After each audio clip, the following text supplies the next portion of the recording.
Analizamos de la mano de los protagonistas de la noticia. Hashtag Al Día Live. Siendo la 1:53 de la tarde, amigos, vamos a comenzar nuestro primer segmento de entrevistas. Lo haremos con el profesor Aaron Olmos, docente economista, especialista en finanzas de empresas. Profesor, te saluda Argely Vera. Buenas tardes, ¿cómo estás? Bien, ¿cómo estás, Argely? Gracias por la invitación. Bienvenido a Cabrio Radio. Encantada, como siempre, de recibirte acá en el programa. Y bueno, el cometido de hoy es que nos ayudes a analizar lo que está atravesando el dólar en este momento en el país. Para algunos ha resultado un poco, bueno, de análisis, ¿no? El hecho de que en los días recientes el dólar paralelo ha estado a la baja, cosa que no sucede prácticamente desde el inicio de este año 2021. ¿Qué crees tú que esté produciendo este ajuste? ¿Estará vinculado con el tema de la entrada en vigencia de la reconversión monetaria? ¿Qué esperar de acuerdo a tus proyecciones? Bueno, mira, lo primero que hay que recordar es que un fenómeno como este es multifactorial, no hay un solo origen para que un evento como la estabilidad del precio, el tipo de cambio en un país hiperinflacionario se mantenga durante tanto tiempo, ¿no? Eso hay que recordarlo. Entonces, bueno, desgranando un poco las posibles razones, bueno, hay que hacer memorias y recordar más o menos cuál es el entorno macro que tenemos en Venezuela, ¿no? Tenemos que recordar que entre un 85, casi 90% de las operaciones, transacciones en cobro a nivel nacional se están haciendo en divisas, ¿no? Y Sí. Ujú. principalmente en efectivo. Estamos viendo, por ejemplo, que la banca nacional, pues, hay depósitos bancarios por más de 1.000 millones de dólares en el sistema financiero, ¿no? O sea que con el paso del tiempo este año, luego de que la ejecutiva a comienzos de año permitiera que la banca tuviese cuentas en custodia, incluso algunos bancos pudiesen hacer operaciones y transferencias de sus productos financieros, pues bueno, la gran mayoría de ese dinero, un porcentaje bastante elevado, sigue estando capturado entre los bancos nacionales, ¿no?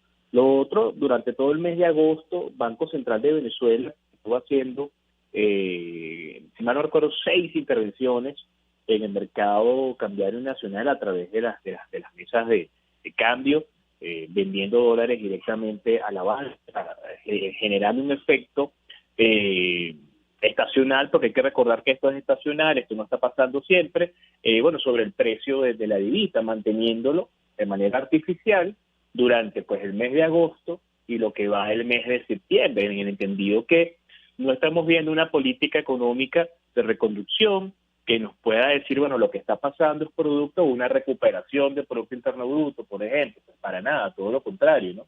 Cuando revisamos los indicadores del Observatorio Venezolano de Finanzas con respecto a la recuperación económica del país, bueno, vemos que, bueno, se sigue estando en negativo, ¿no?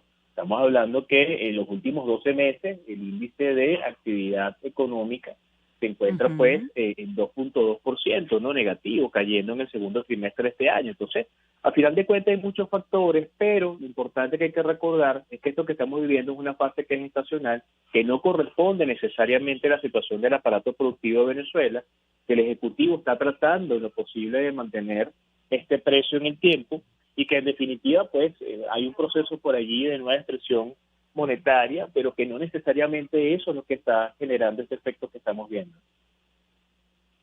Ahora, ¿cuáles serían las proyecciones a pesar de toda esta situación multifactorial que pudiera hacerse acerca del dólar? El año pasado, la semana pasada, estábamos viendo algunas, por ejemplo, de Asdrúbal Oliveros, Leonardo Winiak, y ambos coincidían en que para el mes de diciembre el dólar pudiera estar por el orden de los 12 bolívares, hablando de los 12 bolívares, tomando en cuenta la unidad posterior a la reconversión. Incluso Leonardo Viniac hablaba de que podía en diciembre incluso estar un poco más alto. Eh, ¿Qué consideraciones tienes tú al respecto y cuáles serían las variantes o aquellos aspectos claves que no deberíamos perder de vista al hablar o al analizar la política monetaria para los próximos meses?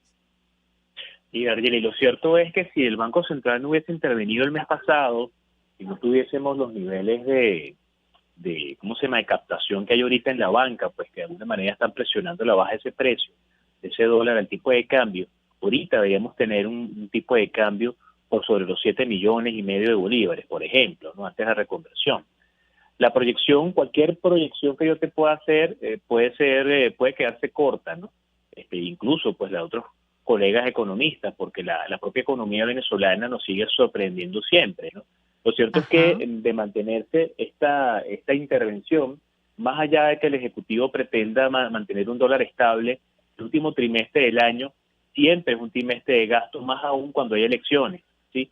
Entonces, lo que es la emisión de deuda, lo que es el entregar transferencias vía gasto social al público a través de la figura de los bonos, lo que es el tema del salario, que se habla por ahí de un aumento salarial otra vez, todos esos elementos van a presionar otra vez el índice de inflación y por ende la gente va a tratar de buscar mayor capacidad de resguardo en la divisa y presionando otra vez el precio al alza. Entonces, a final de cuentas, de mantenerse esta visión y perderse un poco luego esa visión artificial, bueno, bien pudiésemos estar hablando, quizás yo no diría de 12 millones de los de ahorita o 12 bolívares de los que vienen, pero quizás estuviésemos hablando de una cifra cercana a los 11 millones de bolívares de ahora, 11,5 millones, de no mantenerse esta estructura artificial y de permitir en algún momento que el propio mercado siga mostrando la distorsión que tenemos, ¿no? Porque hay que recordar, Venezuela sigue distorsionada, el aparato productivo también lo sigue y por ende todo lo que tiene que ver con medios de pago, bien sea divisas o bolívares, va a seguir estando distorsionado por lo que resta del año porque no tenemos una visión clara de política consona, mucho menos monetaria y cambiaria por parte del Banco Central, que sigue siendo una visión contractiva. Y bueno, pues el sistema financiero sigue constreñido con una puerta abierta hacia la divisa, pero que en definitiva sabemos que no necesariamente es el deber ser.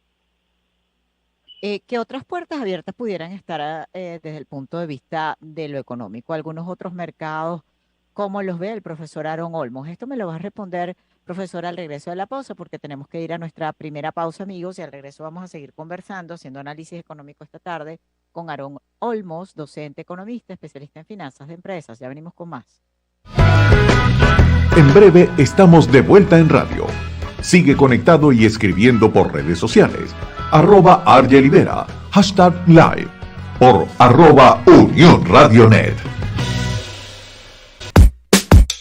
Analizamos de la mano de los protagonistas de la noticia.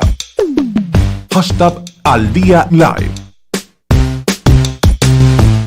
2:11 de la tarde, vamos a continuar nuestra conversación con el profesor Aaron Olmos, quien es economista, que nos está acompañando a hacer análisis económico en la tarde de hoy. Profesor, y en medio de toda esta diversidad de aspectos que influyen para el tema cambiario y algunas otras cosas que veníamos analizando, antes de irnos a la pausa, te consultaba acerca de puertas abiertas para la economía venezolana. ¿Qué otras alternativas pudieran existir para mejorar, digamos, la situación económica y que pudieran ayudar también de tabla, de soporte, de trascendencia para empresarios, emprendedores en este momento? Mercados como el financiero, como el de las criptomonedas, ¿cómo lo perfilas en comparación con el del comportamiento de la divisa en este momento en el país? Bueno, fíjate, a nivel general, toda actividad económica que en Venezuela sea pagadera en divisas y que tenga un ciclo económico, un circuito económico detrás a nivel de la cadena de suministro que contenga elementos de moneda extranjera, bueno, puede estar hasta cierto punto cubriéndose de los efectos de la hiperinflación, que es lo que de manera lógica muchos venezolanos a título personal, emprendedores, pymes, empresas, han comenzado a hacer, ¿no? A nivel gubernamental, bueno, urge un plan económico de ajuste, que es algo que, bueno, ya con lo que queda de año, ya estamos a 20 de septiembre, imagínate tú, pues lo que nos queda de año es prácticamente nada. Siempre es buen momento para hacer bien las cosas, y más allá de que venga una nueva expresión monetaria y nominalmente le estemos cambiando cantidades a las personas en sus cuentas de banco y tengamos un cono monetario nuevo, sabemos que eso, pues ya tenemos 2 reconversiones previas, eso no solventa los problemas, ¿no? Y las distorsiones tendríamos que corregirlas, bueno, de alguna manera adaptándonos y asumiendo el hecho de que, bueno, mira, si es necesario hacer un programa de ajuste económico otra vez, donde lo cambiario, fiscal, monetario, comercial y elementos que tienen que estar en sintonía con una visión de inclusión del sector empresarial e industrial, bueno, tienen que estar activados, ¿no? Cosa que pareciera no estar en la agenda del Ejecutivo en la actualidad, ¿no? Entonces, a título personal, bueno, cada quien está tratando en lo posible de proteger su flujo de efectivo, cada quien está tratando en lo posible de manejar la cantidad correcta de bolívares y el resto tratar de cambiarlos a otras denominaciones. El mundo de los criptoactivos sigue estando presente también. Muchas personas están o continúan su actividad en el área de la minería, en el área del trading, ahora con estos juegos que muchas personas están incursionando, que están generando ingresos adicionales. Los negocios siguen trabajando en estos esquemas de 7x7, sigue el delivery, sigue el pick-up, es una economía altamente deprimida que sigue estando afectado por la pandemia del COVID. Y bueno, pues en definitiva tenemos una gran situación, que no solamente es de Venezuela, sino una gran situación global, evidentemente con sus bemoles, porque la economía venezolana y sus características no es igual en el resto del planeta. Sin embargo, hay una situación de inflación global, hay una situación de aumento en tarifa y una cantidad de elementos que tienen los costos de los productos, una situación ahorita a nivel global en bolsas de valores muy compleja que hay que entender. Entonces, bueno, en la medida en la cual la persona, la empresa, el gobierno trabaja en función de buscar los equilibrios y tratar de resguardarse en un medio de pago que sea fuerte y no trabajar quizás tanto con divisas o monedas que representen pérdida de valor automático, bueno, en esa medida, y en la medida que se vaya también actualizando el mercado y analizando los próximos pasos, pues en esa medida se seguirán abriendo puertas, ¿no?, para los negocios y las personas. Claro. Profesor, interesante que toques el tema global, porque como tú bien dices, Venezuela tiene una economía bastante particular, pero hay incidencias en lo global y por eso también te hacía la consulta en relación con algunos otros mercados, incluyendo el financiero y el cripto, porque por ejemplo hoy medios internacionales están destacando lo que han llamado el efecto Evergrande, que tiene que ver con el efecto que está teniendo esta situación respecto a la banca. Hay un miedo particularmente hacia Europa y Asia de un crash mundial y también una alerta sobre la deuda en Estados Unidos. ¿Esto qué pudiera de alguna manera indicar respecto a la economía, a la previsión, sobre todo para esos otros mecanismos, digamos, de inversión e incluso de reflexión de lo que pudiera ser el rol de la banca o la situación de la banca por toda esta situación que viene desencadenándose de las políticas de estímulos, de las incidencias de la pandemia y de toda esta transformación que se está dando a nivel económico en distintas partes del mundo? Bueno, la visión de los principales entes multilaterales durante estos ya 2 años de pandemia casi para algunos países ha sido pues incentivar el aparato productivo con política fiscal de gasto, ¿no? Donde definitivamente los gobiernos están emitiendo gran cantidad de moneda, paquetes de estímulos, ayudas, cheques directos a las personas y empresas para tratar de tener los niveles de ingreso y por esa vía tratar de mantener el nivel de consumo ante la caída de la demanda, ¿no? Eso es lo que ha sido más o menos la principal línea y se mantiene para lo que ha sido el último reporte del Fondo Monetario Internacional. Sin embargo, evidentemente se sabe que una política como esa, mantenida durante tanto tiempo, va a tener un efecto directo a nivel de inflación. Los países están comenzando a generar incrementos en sus índices de inflación, evidentemente nunca como en Venezuela, un país que quizás puede tener un aumento de inflación anual de un 10%, bueno, para nosotros eso es un mes, pero lo cierto es que a nivel general se está comenzando a validar esto. Recordemos que en términos financieros hay actores muy importantes como China, como Estados Unidos. En los actuales momentos, tú lo acabas de decir muy bien, una empresa de real estate que tiene que ver con temas de propiedades, inmobiliario, la segunda más grande de China, está pasando por una situación de obligaciones de 300 mil millones de dólares, y tiene fecha de próximo jueves para el pago de intereses de unos bonos offshore, y bueno, pues y pareciera que todos los activos que tiene están en proyectos que están instaurados, ¿no? Entonces prácticamente es una empresa que está sostenida en el aire y una buena cantidad de bancos chinos están conectados con esta empresa y por ende, por ser esto una situación, un sistema que está conectado, los grandes capitales del mundo están conectados, bueno, todos los mercados están reaccionando. O sea, no hay nada más temeroso que el dinero y estamos viendo movimientos en las bolsas de valores ante la manera como se está reaccionando ante este evento de Evergrande, ¿no? Entonces muchas empresas, muchos portafolios están tratando de migrar a otros activos que sean refugio, el tema del oro, en algunos casos cripto, que estamos viendo que el mercado de las cripto mayormente pues se tiñe de rojo, por lo menos visto en estos momentos está en $43,000, bajando pues en las últimas 24 horas casi 8%, y todos estos efectos de la visión global que se tiene con el temor al evento de Evergrande. Entonces, a final de cuentas... Bueno, fíjate que los medios ahorita, profesor, están justamente reflejando que parece que toda esta situación está generando como una especie de efecto dominó, porque entre los bancos afectados, imagínate, se encuentran JP Morgan, Bank of America, Citigroup, Goldman Sachs, o sea, no es solamente el asunto concentrado en Asia y en Europa, sino como tú bien dices, todo interconectado, ¿no? Claro, lo importante que tienen que recordar quienes nos escuchan es que nunca el dinero está en la banca, el dinero siempre se está moviendo. El dinero se está moviendo todos los días y se está moviendo desde computadores a nivel global para tratar de buscar la mejor forma de hacerlo crecer. Pero cuando tenemos situaciones que se sostienen en el aire, como empresas de este estilo, independientemente de que, bueno, pues las calificadoras de riesgo puedan inmiscuirse o asumir y ver, como llegó a pasar en el año 2008, calificaciones AAA, AA+, de unos activos de empresas altamente tóxicas, bueno, pues el mercado responde, ¿no?